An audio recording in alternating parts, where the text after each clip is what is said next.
Hey y'all, today we're going to cover how to mount a OneObjective Transom Mount plate on a Pro Angler. Here we have the mounting plate that OneObjective provides you.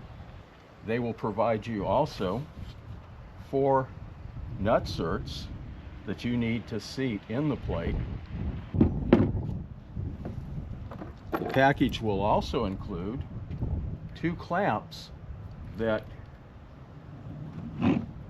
combined with the back of the plate, secure it to the H-rail lift handle on the back of the Outback. And also 2 bolts with washers that are Hobie spec, same as the rudder protective cover that comes stock on the Hobie. To save time, we have removed the protective rudder cover for the purpose of the video. You would have to remove that from your kayak. All of the mounts are going to mount in these 2 front holes, regardless of whether it's OneObjective, Tim Percy's, or Hobie's own, and then either through the forward 2 holes or the rearward 2 holes on the mounting plate. You can see here with Hobie's mount, they did the same thing, forward 2, rear 2. Forward 2 are Pro Angler 14, rear 2 are Pro Angler 12, which is what we have here. So basically all of them are going to mount in a similar fashion. So the first step today with the OneObjective mount is to seat your nutserts. An easy way to seat those nutserts is take your mounting bolts,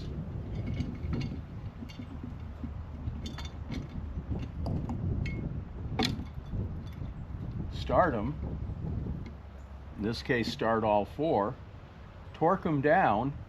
When you're done torquing all 4 of them down, the end result will be you'll perfectly aligned your nutserts and you've solidly seated them into the starboard. One of the differences in the different mounts available is the system they use to mount the mounting plate or power pole to the mount. OneObjective uses those nutserts. If it's a Hobie, you have to mount the power pole or motor bracket first before you mount the mounting plate to the Pro Angler. OneObjective uses the nutserts and the mounting bolts. Tim Percy uses mounting bolts, but he makes a slot for them in here that captures them. Either way, whether it's the Hobie, Tim Percy's with the bolts being inserted first, or OneObjective with the nutserts, you have to do this mounting step first before you mount the plate. I'm not going to say it's a pro tip, but I'll share with you something I learned about mounting this and how it goes onto the H-rail. I do this step first, but only loosely. My goal is to get the nut started on the bolt. So while we're back here, I'm going to take it, put it on here,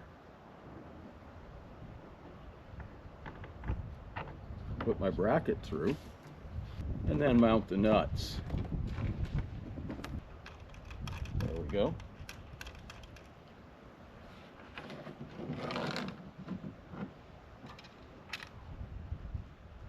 I only need to get them started far enough that they're not going to fall off, and I still want the plate to pivot.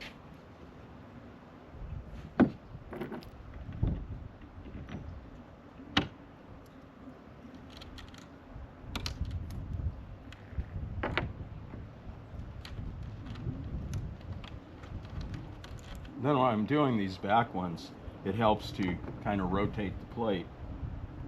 So basically the tip is keep it loose so you can maneuver it like this to gain access to start your nylock nuts.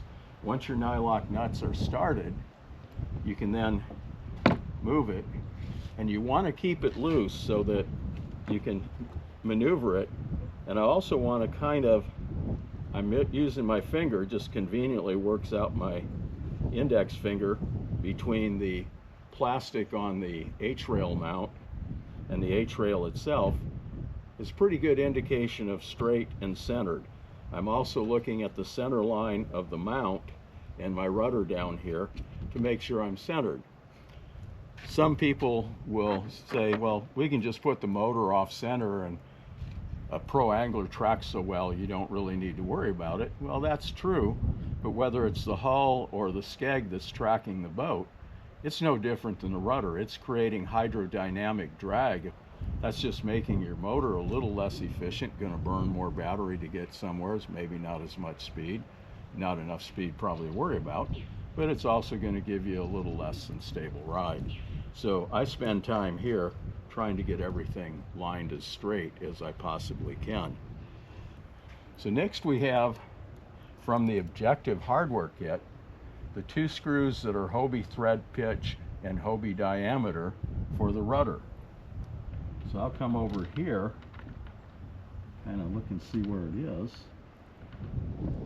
get it started. There we go. And same thing from the other side. This is a 12, Pro Angler 12, so it goes in the rear pair of mounts. So I've got them started.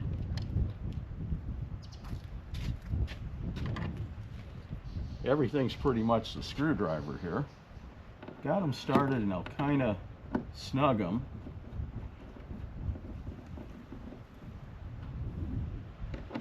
Just enough that the mount up here doesn't want to move that freely, but I still have the ability, if my alignment changed, to do a little back here.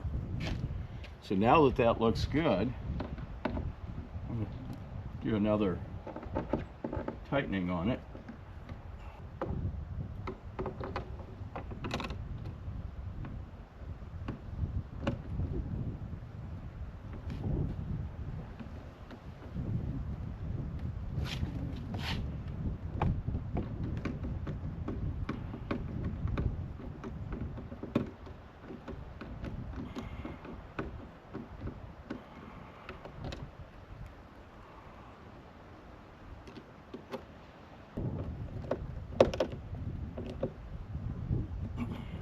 Tighten that one, tighten this one.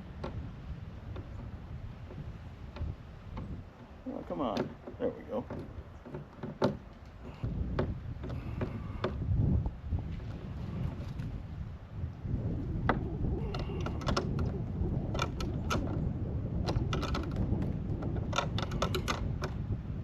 So now I've got it on here nice and secure. Now we pick what we're going to use, in this case a Newport NK motor bracket, line it up on our holes, take one of the screws,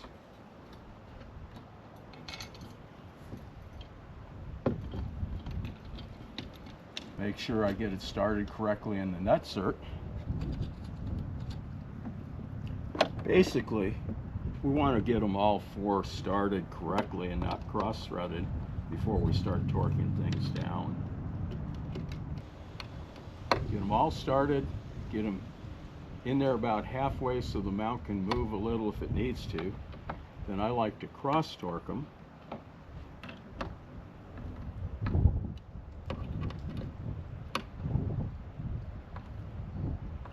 So there we have it. We've got all 4 bolts installed. The NK mounts on the OneObjective mount. The OneObjective mount is solidly installed to the Hobie Pro Angler. Here we see the finished product.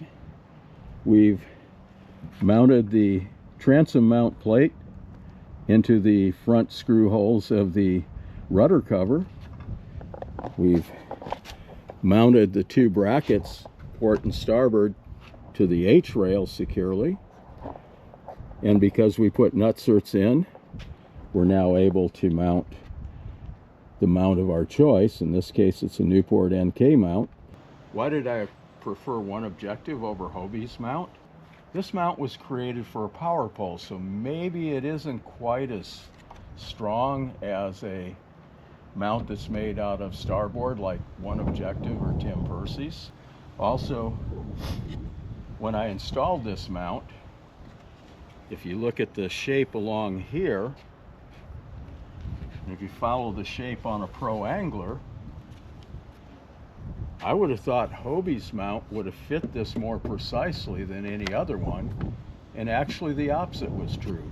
So I had bought this first. When I installed it, there was a gap between the mount and the side of the kayak that was more than a small gap. So I decided, even though I paid for a Hobie mount, I'd rather have OneObjective's or Tim Percy's mount. The reason I selected OneObjective over Tim Percy's a personal choice. At the time, I just preferred the nut certs. Other people may prefer the way Tim does it. So that's it for adding a mount to the Pro Angler series. Many people would ask, why, if the Pro Angler is kind of the flagship fishing kayak, they didn't build the mount into the kayak. Well, at the time the kayak came out, people were using stakeout poles, not power poles, and they weren't putting transom mount motors on. In 2019, when the Outback came out, Hobie included a power pole mount into the 2019 and later Outbacks. And now that it's 2025 going on 26, the 2025 version of the Pro Angler has changed the transom to have a flat area back here with 3 power pole mount places on it. My belief is when you mount a motor on a kayak, you want to mount it as close to the center line as you can. So we even took care on this center line mount to make sure our mount was as close to center line. So we appreciate you watching the video. If it's helpful, please hit the like button. It helps us a lot if you subscribe. So thanks again for watching.